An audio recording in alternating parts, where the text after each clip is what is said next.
Good morning student. Phenol की reaction पढ़ रहे थे, जिसमें आज पढ़ते हैं फिनॉल जो है वो फिनॉल कौन सा गुण प्रदर्शित करता है, एसिडिक गुण प्रदर्शित करता है। एसिडिक नेचर क्या होता है फिनॉल का, तो ध्यान से देखना। फिनॉल जो है ये इस प्रकार से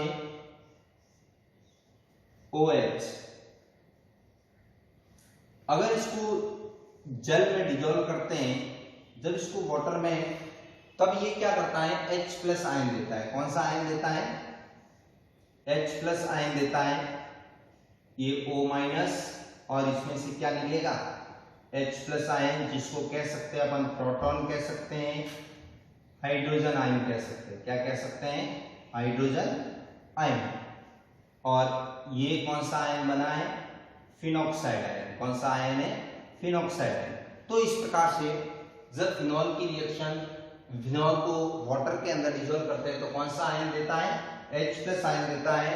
और वे यौगिक जो जलीय विलयन में H प्लस आयन देते हैं उन्हें क्या कहते हैं, अम्ल कहते हैं। तो ये भी सेम इसी कारण से कौन सा गुण प्रदर्शित करता है, अम्लीय गुण प्रदर्शित करता है।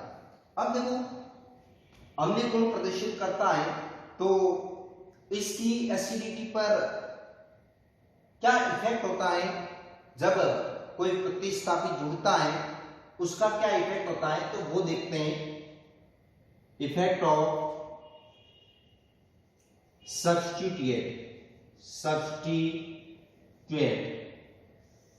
एसिडिटी पर सब्स्टिट्यूएंट का इफेक्ट क्या होता है। अब सब्स्टिट्यूएंट, अब जैसे कि ये फिनॉल है, अब इस फिनॉल में देखना आप,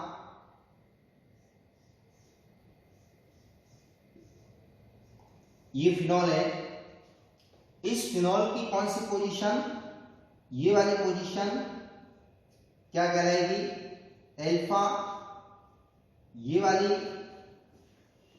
बीटा और ये वाली गामा पोजीशन।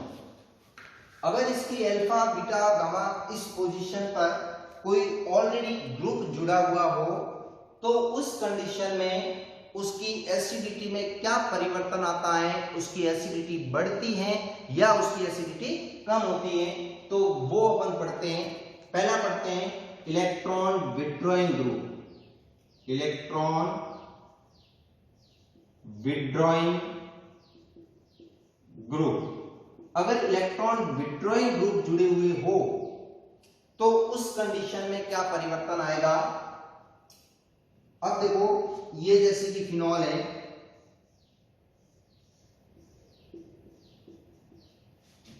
यहां पर सपोज कोई ग्रुप जुड़ा हुआ है G।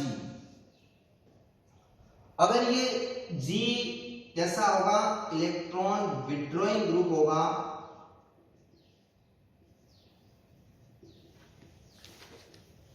या फिर कह सकते हैं -I इफेक्ट अगर शो करता है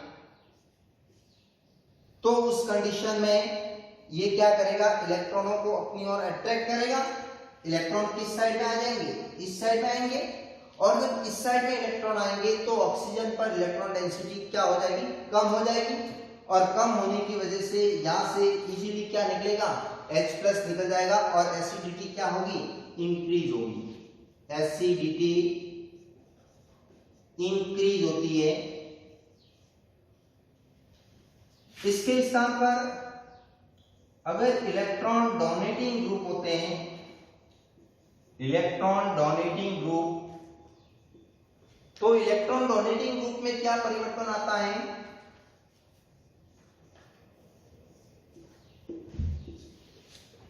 अब ये G अगर कैसा हो, इलेक्ट्रॉन डोनेटिंग ग्रुप हो तो उस कंडीशन में क्या होगा, ये इलेक्ट्रॉन रिंग को देगा।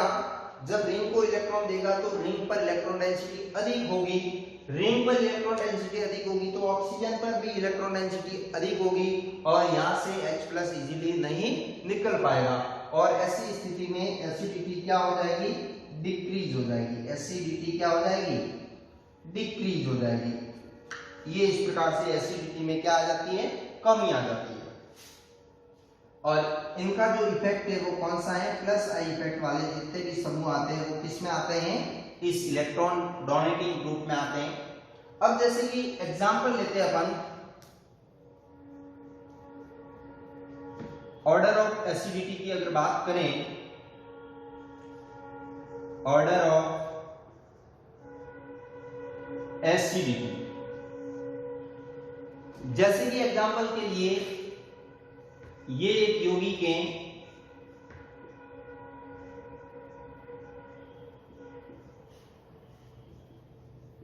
नाइट्रोफिनॉल, एक ये यौगिक है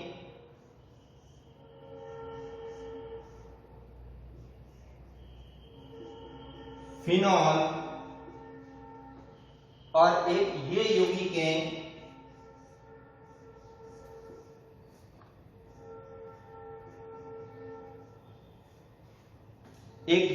है क्रिसॉल।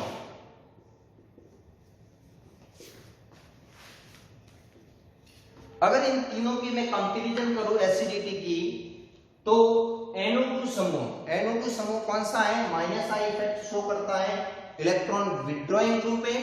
इलेक्ट्रॉन विड्रॉइंग ग्रुप की वजह से इस रिंग की इलेक्ट्रॉन डेंसिटी कम हो जाएगी, जिससे ऑक्सीजन की इलेक्ट्रॉन डेंसिटी भी कम हो जाएगी और H+ बहुत ही आसानी से निकलेगा। इसका मतलब इसकी जो एसिडिटी होगी वो किससे ज्यादा होगी, फिनॉल से ज्यादा होगी। अब इसके दोनों की अगर तुलना करें तो मैथिल समूह कौन सा है, इलेक्ट्रॉन डोनेटिंग ग्रुप है, और इलेक्ट्रॉन डोनेटिंग ग्रुप इलेक्ट्रॉन देगा। जब इलेक्ट्रॉन देगा तो बेंजीन वलय पर इलेक्ट्रॉन डेंसिटी क्या हो जाएगी, बढ़ जाएगी, और इलेक्ट्रॉन डेंसिटी बढ़ जाएगी तो इसकी एसिडिटी में क्या आ जाएगी, कमी आ जाएगी। तो इस प्रकार से अगर इसकी एसिडिटी का ऑर्डर लिखे तो सबसे अधिक एसिडिक कौन सा होगा, ऑर्थो नाइट्रोफिनॉल, उसके बाद कौन सा होगा, फिनॉल, और उसके बाद कौन सा होगा, ऑर्थो क्रिसॉल। इस प्रकार से एसिडिटी का जो क्रम है वो अपन बता सकते हैं। एक एग्जांपल और लेते हैं, एग्जांपल नंबर 2। जैसे कि ये कोई यौगिक है OH, NO2, NO2, NO2, 2,4,6 trinitrophenol. कौन सा है, 2,4,6 ट्राइनाइट्रोफिनॉल। एक ये कंपाउंड है OH, NO2, NO2, 2,4 डाइनाइट्रोफिनॉल। एक ये कंपाउंड है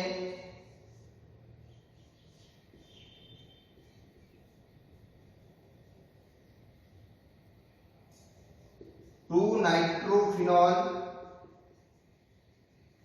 और एक ये कंपाउंड है फिनॉल। अगर इन चारों की कंपैरिजन करते हैं तो देखो तीनों ही समूह, इन तीनों यौगिकों के अंदर NO2 समूह है, और NO2 समूह कौन सा इफेक्ट दर्शाता है, minus I effect, electron withdrawing group है। और जब इलेक्ट्रॉन विड्रॉइंग ग्रुप होगा तो बेंजीन वलय की इलेक्ट्रॉन डेंसिटी में क्या हो जाएगी, कमी आ जाएगी, और एसिडिटी क्या हो जाएगी, बढ़ जाएगी। अब इस पे NO2 समूह कितने हैं, 3 है, इस पे NO2 समूह 2 है, और इस पे NO2 समूह 1 है। तो जैसे जैसे प्लस आई इफेक्ट बढ़ता है तो इलेक्ट्रॉन डेंसिटी बढ़ती है, इलेक्ट्रॉन डेंसिटी बढ़ती है तो एसिडिटी घटती है। इसी प्रकार से जैसे जैसे माइनस आई इफेक्ट बढ़ता है तो इलेक्ट्रॉन डेंसिटी घटती है, इलेक्ट्रॉन डेंसिटी घटने से एसिडिटी बढ़ती है। तो सबसे मोर एसिडिक कौन सा होगा, 2,4,6 ट्राइनाइट्रोफिनॉल, उसके बाद कौन सा होगा, 2,4 डाइनाइट्रोफिनॉल, और सबसे बाद कौन सा आएगा, 2 नाइट्रोफिनॉल। इस प्रकार से इसकी जो एसिडिटी है, उस एसिडिटी का जो ऑर्डर है वो इस प्रकार से होता है। एक अपन ने 2 एग्जांपल लिए, इस प्रकार से बहुत सारे एग्जांपल अपन बता सकते हैं। एग्जाम में क्वेश्चंस भी आता है, निम्नलिखित को एसिडिटी के इंक्रीजिंग ऑर्डर में लिखिए या फिर उसके डिक्रीजिंग ऑर्डर लिखिए। इस प्रकार के जो क्वेश्चंस हैं वो एग्जाम में पूछे जाते हैं। तो अपने को सबसे मेन चीज ये याद रखनी है कि इस पर जुड़ा है जो ग्रुप है, ऑर्थो पैरा पर जो भी ग्रुप जुड़ा है वो ग्रुप कौन सा है, प्लस आई का है या माइनस आई का, उसको देख के पता लगाना है कि एसिडिटी किसकी ज्यादा होगी और किसकी कम होगी। Thank you.